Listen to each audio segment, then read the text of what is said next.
قرآن ہی نے یہ ارشاد فرمایا کہ ان 12 مہینوں میں سے 4 مہینے جو ہیں یہ حرام مہینے ہیں. حرام، حرام کا جو لفظ ہے یہ حرمت سے نکلا ہے، جس کا معنی عزت ہوتا ہے، احترام ہوتا ہے. اور مسجد حرام بھی اسی مادے سے، اسی مصدر سے لیا جاتا ہے. اسی طرح محرم الحرام وہ بھی اسی مصدر سے لیا گیا ہے. تو فرمایا کہ 4 مہینے جو ہے نا یہ حرام ہیں، یعنی بڑی حرمت والے. یہ کون کون سے ہیں؟ ارشاد فرمایا کہ یہ 4 مہینے ہیں ذوالقعدہ، ذوالحجہ اور محرم. یہ 3 لگاتار ہیں. آخری محرم، محرم سے پہلا حج کا مہینہ یہ بھی حرام، محرم بھی حرام، اور حج کے مہینے سے ساتھ ہی پہلے والا مہینہ ذوالقعدہ یہ بھی ایک حرام مہینہ ہے، بڑی حرمت والا مہینہ ہے. یہ ہو گئے کتنے؟ 3.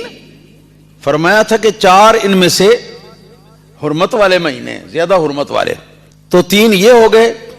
اور صحیح بخاری کی حدیث کے اندر ہے ثلاثۃ متوالیات، 3 مہینے لگاتار ہیں پے در پے، ذوالقعدہ، ذوالحجہ اور محرم، وواحد فض، اور ایک مہینہ جو ہے نا وہ تنہا ہے، اور وہ ہے رجب شریف کا مہینہ. تنہا سے مراد یہ ہے کہ اس سے پہلے بھی مہینہ جو ہے وہ حرام نہیں ہے، اور اس سے اگلا مہینہ جو ہے وہ بھی حرام نہیں ہے. عرب والوں کا یہ طریقہ تھا کہ حرام مہینوں میں سے کوئی مہینہ جب شروع ہو جاتا تو یہ عرب کی جنگجو قوم جو ہے یہ حرام مہینہ شروع ہوتے ہی اپنے ہتھیاروں کو بند کر کے تو اپنے گھروں کے اندر رکھ دیتے، اور جو لوٹ مار یہ کرتے تھے یا قتل و غارت کرتے تھے وہ سلسلہ جو ہے مکمل طور پر وہ روک دیتے تھے.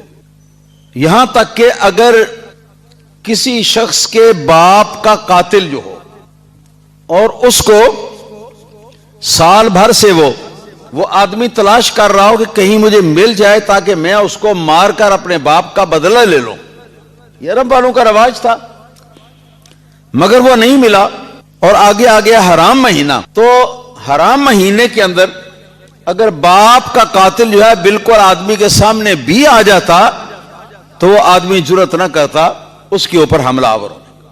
کس لیے؟ اس لیے کہ یہ مہینہ حرام ہے، اور حرام مہینے کے اندر عرب والے جو ہیں ان کا دستور یہ تھا جاہلیت کے دور کے اندر کہ وہ یہ جتنے بھی اس قسم کے کام ہیں، لڑائی جھگڑے والے، مار پٹائی اور قتل و غارت، یہ سارے کام جو ہیں ان 4 مہینوں کے اندر وہ نہیں کرتے تھے. تو اب رجب گزرا، کیسے کہ سب کچھ باندھا پڑا ہوا، ہتھیار جو ہے وہ باندھا پڑے ہوئے، اور لوگ بھی اپنے اپنے گھروں میں ہیں، اپنے اپنے کام کاج کے اندر مشغول ہیں. کوئی لڑائی جھگڑا کسی سے نہیں، کوئی قتل و غارت نہیں، کوئی لوٹ مار نہیں.